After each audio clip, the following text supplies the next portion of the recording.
state of complete self-realization is explained in summary in Bhagavad-gītā, but it is explained much more fully and elaborately in Śrīmad-Bhāgavatam and other advanced texts of the esoteric teaching. In Bhagavad-gītā, Arjuna is a friend to Krishna, but he voluntarily becomes a servant or disciple because he could not solve his problem without Krishna's help. Similarly, to inquire from a master teacher and receive spiritual instruction properly, one must adopt a humble and submissive service attitude. One must offer service to the guru or master teacher according to one's means.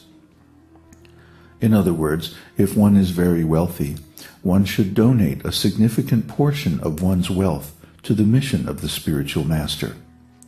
And if one is not so fortunate, one should become a personal servant of the spiritual master and help him in his work. This service is love. Love is a mutual exchange of service with affection and appreciation. The spiritual master is giving the priceless gift of spiritual knowledge and self-realization, and the disciple must exchange something of commensurate value for the valuable service of the spiritual master. Otherwise, he is guru druha, cheating the guru. Taking knowledge and instruction from the spiritual master means accepting the service of the spiritual master. If the disciple does not offer some service in return, this ungrateful attitude will spoil everything.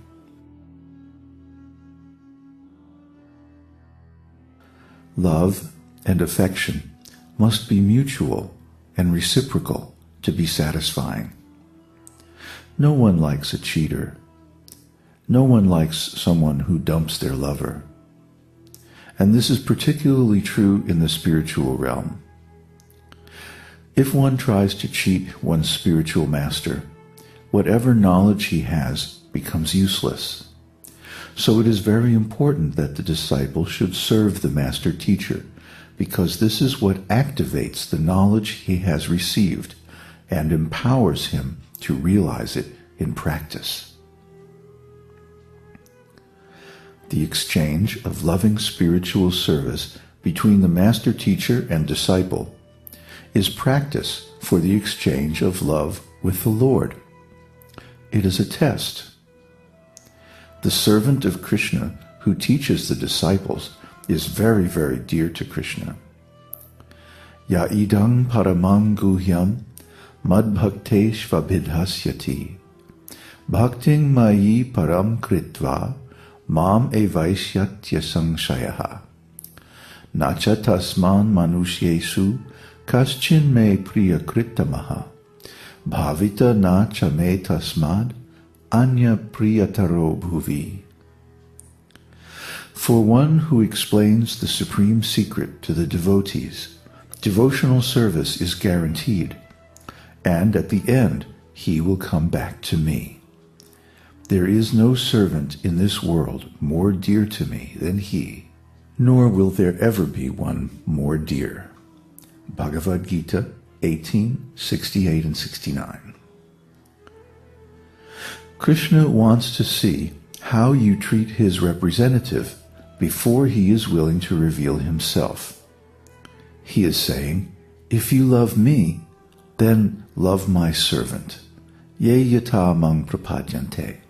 I reciprocate with them according to their degree of surrender.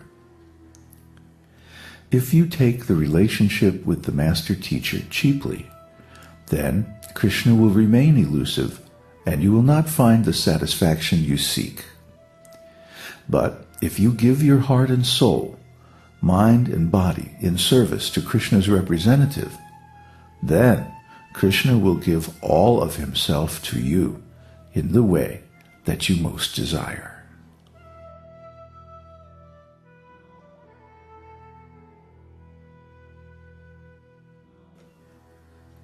Love is a necessity for the spirit soul, not a luxury, but a need, just like breathing is to the body.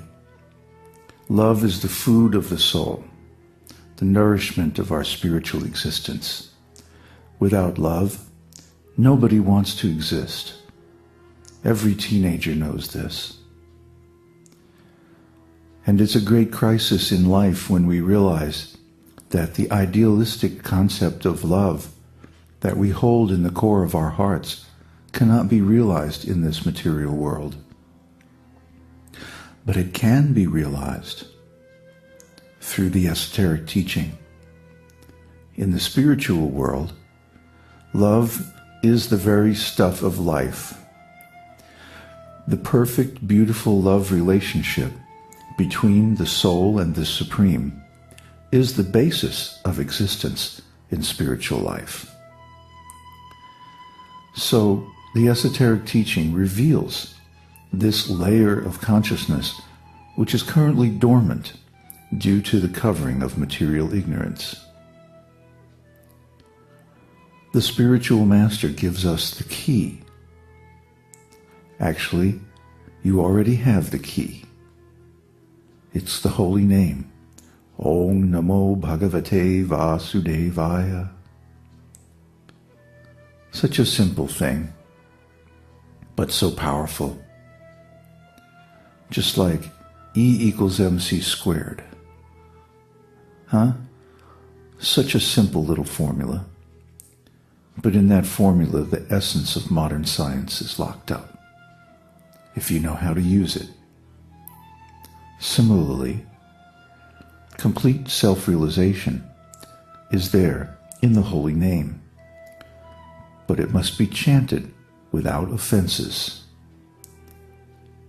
And the first offense is the offense to the Guru, the offense to the Master Teacher. So, be careful. Take this holy name and use it, but use it well. Use it with love. Make an exchange with your teacher, and you'll see the effects of this chanting multiply hundreds of times over and over. With the blessing of the Guru, everything is possible. Without the blessing, nothing is possible. We are not giving you yet another material religion or another bizarre cult that ends in tragedy. No. This is the real thing. Love of Godhead. But it demands something from you. It demands surrender, just like a real love relationship. Because it is the real love relationship. Giving up the misconceptions of material existence, developing love for the spiritual master and the Lord, and reviving our original consciousness of our perfect spiritual body.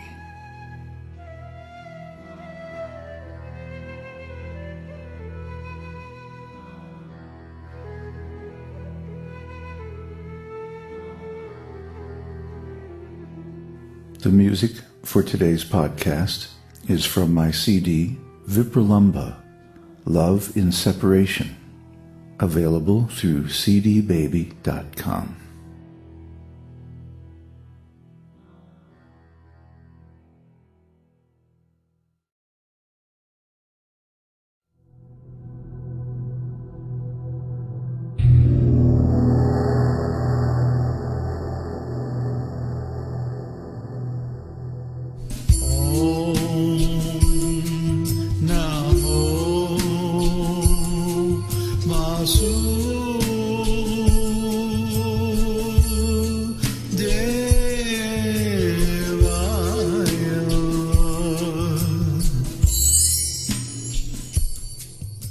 We hope you've enjoyed this edition of Your Perfect Body.